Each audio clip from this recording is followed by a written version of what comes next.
Oi, gente, tudo bem com vocês? Muitos brasileiros brincam com o frio da Rússia, mas me diz uma coisa, como que o rei de Portugal foge para o calor do Brasil e nunca toma um banho de corpo inteiro na vida inteira? Gente, pois é. Gente, eu sou Lu, eu sou russa, eu morei no Brasil por 2 anos e meio e hoje eu vou reagir aos 10 fatos surpreendentes da história do Brasil. Gente, se inscreva no canal, ativa o sininho e vamos reagir juntos a esses fatos. Vamos começar! Gente, acho que é uma coisa para vocês é testar também o seu conhecimento sobre a história do Brasil. Como eu sou estrangeira, eu não aprendi da história do Brasil, só de formas bem distantes. E acho que hoje vai ser um capítulo interessante para eu realmente conhecer melhor a origem surpreendente do Brasil. Vamos ver que vai me surpreender. Brasileiro é, na verdade, profissão. Quando pensamos nos adjetivos pátrios, dá para perceber que tem alguns padrões. Por exemplo, francês, japonês, português ou peruano, angolano, Russo, coreano, etc. Mas quando a gente fala de nós mesmos, nos chamamos de brasileiro e não brasiliano, como outras línguas fazem. Pois é, tecnicamente, esse eiro no final, ele é usado para profissão, como ferreiro, aquele que trabalha com ferro, cabeleireiro, com cabelo, pedreiro, com pedra, engenheiro, com engenharia, e brasileiro é aquele que trabalha com a madeira do Brasil, o pau-brasil. Isso mesmo, brasileiro era uma palavra usada no período colonial para descrever as pessoas que trabalhavam com pau-brasil. Gente, até que é Frei muito Vicente de Salvador começou a usar a palavra. É uma informação bem diferente. Não sabia que o nome de brasileiro veio de uma profissão. Brasileiro para designar alguém que era nascido no Brasil. Vocês sabiam disso? Número 2, descobrimento antecipado. A gente está cansado de aprender nessas escolas que Pedro Álvares Cabral descobriu o Brasil no dia 22 de abril de 1500. Temos até um feriado para isso. Mas, em 1531, em uma expedição que chegou em Cananéia, no litoral de São Paulo, eles encontraram um homem, um europeu, que era conhecido como Bacharel de Cananéia. E quando eles conversaram com ele, ele disse que ele já estava lá há mais de 30 anos. Ou seja, ele já estava no Brasil até mesmo antes do descobrimento oficial de abril de 1500. Como pode isso? Como que foi isso, então? Bem, alguns historiadores, eles acreditam que esse homem, ele era membro de uma tripulação que supostamente chegou no Brasil em 1498 e foi deixado lá exilado. Essa expedição, na verdade, expedições, porque foram pelo menos 2, aconteceram a mando de Portugal logo depois do Tratado de Tordesilhas, que dividiu... Gente, isso aqui é fato?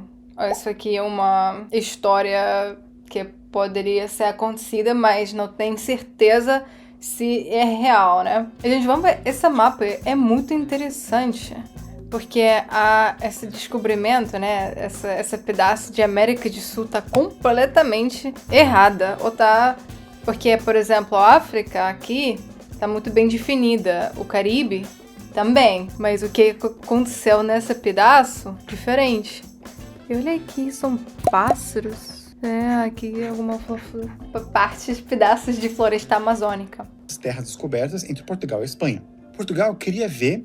cadê a parte de Espanha, né? Que a Espanha queria esse lado do mundo. Então, cadê? Das terras deles nas Américas. Ou seja, eles já sabiam que tinha terra por lá, até mesmo antes de Cabral. Uma expedição foi para o norte, comandada por Duarte Pacheco Pereira, que chegou até a ilha de Marajó, e a outra foi comandada pelo grande navegador Bartolomeu Dias, que foi para o sul. E, supostamente, ele que levou e deixou o Bacharel de Cananéia lá. Como que ele sobreviveu sozinho lá? Número 3, Dom João era porco.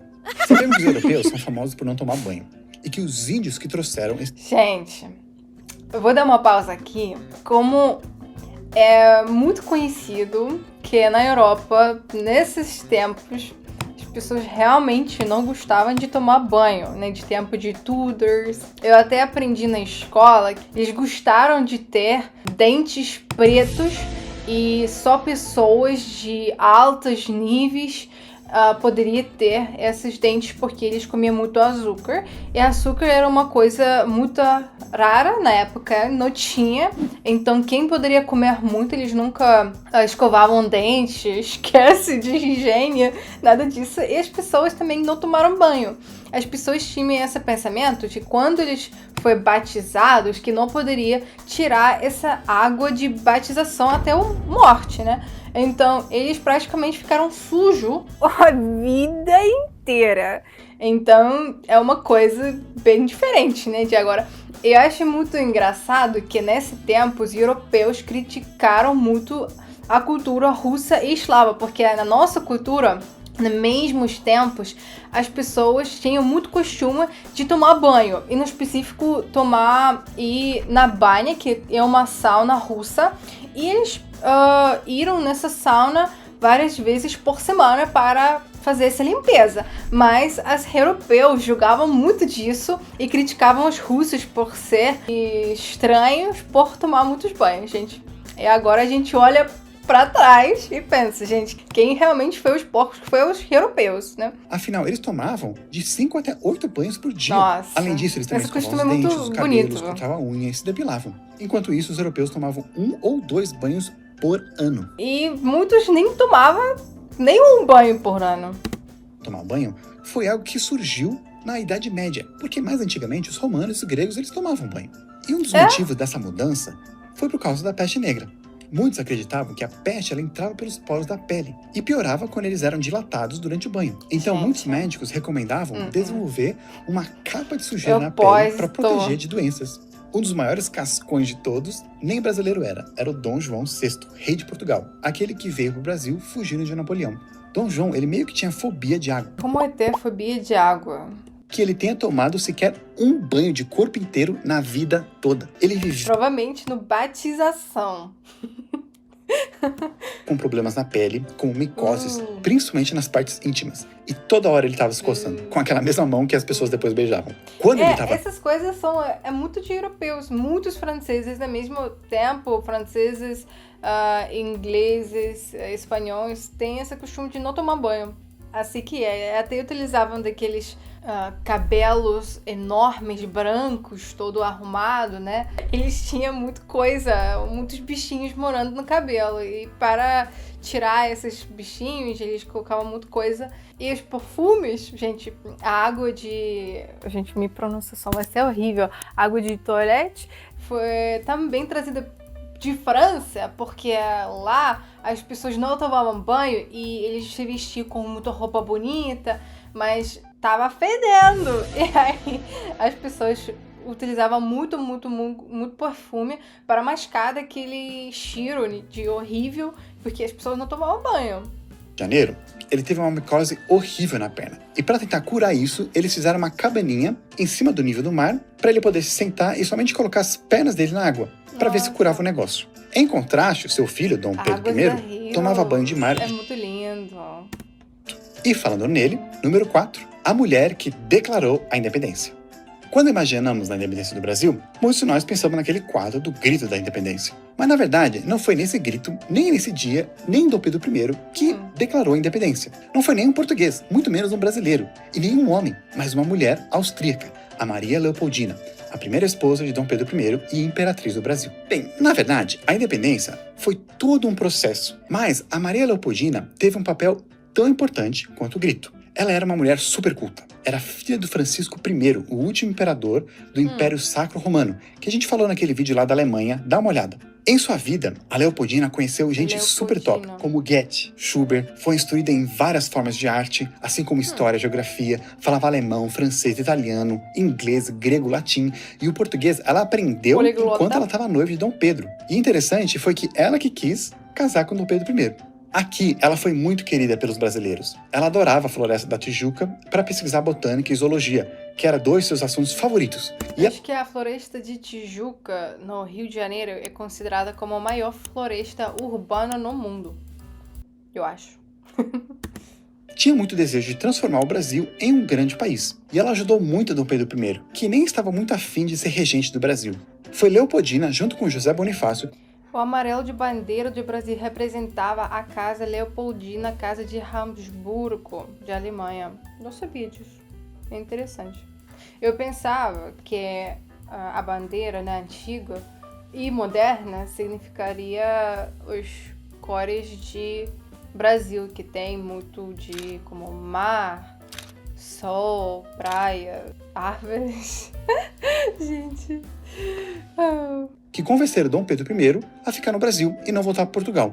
Em 1822, Dom Pedro teve que ir lá para São Paulo para resolver uns problemas de rebelião por lá. E ele deixou a Leopoldina comandando tudo no Rio de Janeiro, como chefe do Conselho do Estado e princesa regente interina do Brasil. Nessa época, a corte portuguesa estava meio brava com o Brasil e com a família real. E eles estavam querendo trazer o Dom Pedro I de volta para Portugal e rebaixar o Brasil como estado de colônia de novo. E quando isso aconteceu, a Leopoldina não aceitou. Junto com José Bonifácio, ela assinou a Declaração de Independência do Brasil. E ela mandou isso em carta para Dom Pedro I, avisando tudo o que aconteceu, para ele poder referendar. Que não é relativo, mas essa pintura é muito linda. Que quando Dom Pedro I recebeu isso, ele foi fazer aquele grito famoso. Logo depois de se aliviar no Rio do Ipiranga, tendo ido lá já umas 8 vezes por causa de uma diarreia. Desde então, o Brasil se separou. E nos primeiros dias do mais novo país, seu primeiro governante foi a Imperatriz Leopoldina. Número 5, a Mulã brasileira. Ainda no assunto de grandes mulheres no Brasil, um dos meus filmes favoritos é a Mulan, o desenho. E eu fiquei muito feliz em descobrir que aqui no Brasil meio que tivemos uma Mulan também. A independência do Brasil não foi 100% pacífica, especialmente lá em Salvador. Lá tinha muita influência portuguesa e muitos movimentos diferentes. Alguns apoiavam o Brasil colônia, outros apoiavam o Reino Unido de Brasil e Portugal, outros queriam um país independente. Quando chegou a notícia que o Brasil tinha declarado a independência de Portugal, muitos portugueses e apoiadores não aceitaram. E eles até estavam querendo separar a Bahia do Brasil para continuar sendo parte de Portugal. E teve muita briga. Um dos grandes heróis dessas batalhas foi a nossa própria Mulan, a Maria Quitéria. Ela era uma mulher que apoiava a independência do Brasil. E quando eles estavam recrutando pessoas para lutar e defender contra os portugueses, a Maria já quis se alistar, mas eles não deixaram ela.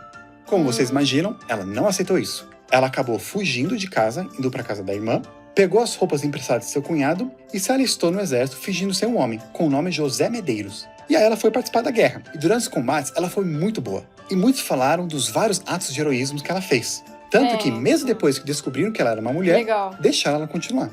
Ela foi até depois reconhecida pelos comandantes e também pelo próprio Dom Pedro I, que a nomeou. Gente, isso é muito legal, essa história. Realmente muito parecida ao Mulan, que é poder de mulher que realmente quis colocar o seu próprio valor nessa história. E ela conseguiu. Ordem de Cavaleiro Imperial. Essa Maria era muito boa. Até merece o status de princesa da Disney. Número 6. O primeiro presidente negro do Brasil. Pois é, o Brasil já teve um presidente negro, que foi o 7º presidente do Brasil, na época da República Velha. Muitos historiadores dizem que tem outros presidentes que eles escondiam as suas origens africanas, mas Nilo Peçanha tinha uma origem mais forte e mais aparente. Mas o próprio Peçanha e muitos de sua família depois não assumiram isso, provavelmente por causa do clima de racismo que era muito mais forte naquela época. Sua família não era rica não, seu pai era conhecido como Sebastião da Padaria. Peçanha se formou em Direito e quando ele se casou, sua esposa teve que fugir de casa porque os pais dela não aceitavam de jeito nenhum a origem do seu novo marido. Ele se filiou ao Partido Republicano Fluminense, lutou por causas abolicionistas e apoiou o golpe militar republicano de 1889. Ele foi eleito deputado federal pelo Rio de Janeiro, presidente do Rio de Janeiro, senador e também concorreu como vice do Afonso Pena. E os dois ganharam as eleições presidenciais com uma diferença muito grande de seus oponentes. Afonso Pena morreu e Nilo Peçanha assumiu então a presidência, se tornando então o primeiro presidente negro do Brasil. Ele também foi o primeiro presidente popular e populista aqui do Brasil. Muitas pessoas de várias classes gostavam dele. E ele foi até o primeiro a criar um movimento personalista. Número 7. Favela tem nome de legume. É impossível pensar no Brasil sem é o nome de um legume? Em favelas. Essa denominação surgiu no Rio de Janeiro graças ao Nordeste e à Guerra dos Canudos. Muitos soldados foram mandados lá para lutar nessa triste guerra que foi praticamente um extermínio. E aí, para esses soldados, foi prometido que eles teriam sua própria casa. Mas é claro que o governo não cumpriu já ouviu disso. essa promessa.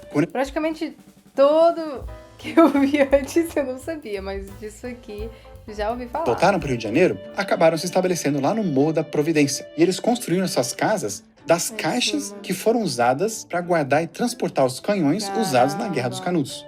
Aí esse morro foi apelidado de Morro da Favela, porque ele é parecido com um morro do mesmo nome que tinha lá na Bahia, no lugar da Batalha dos Canudos, onde muitos soldados que interessante isso, que o nome realmente veio de um lugar real. Canhões para atirar. Esse morro lá na Bahia, ele tinha esse nome por causa de um arbusto comum lá no sertão nordestino, chamado favela, que tem sementes parecidas com favas. Ou seja, favas deram o nome da planta, que deu o nome do morro lá na Bahia, que deu o nome do morro do Rio de Janeiro, que deu o nome de favela que conhecemos hoje. Essa conexão muito longa. É comum Número 8, senador assassino.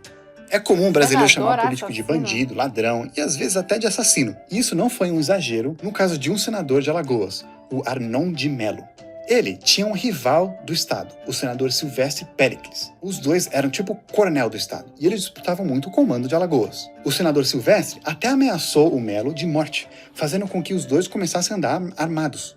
Um dia, lá no Senado Federal, o senador Melo estava fazendo um discurso quando viu o seu oponente se levantar. Pensando que Péricles estava sacando uma arma, Melo foi mais rápido, pegou seu revólver e atirou.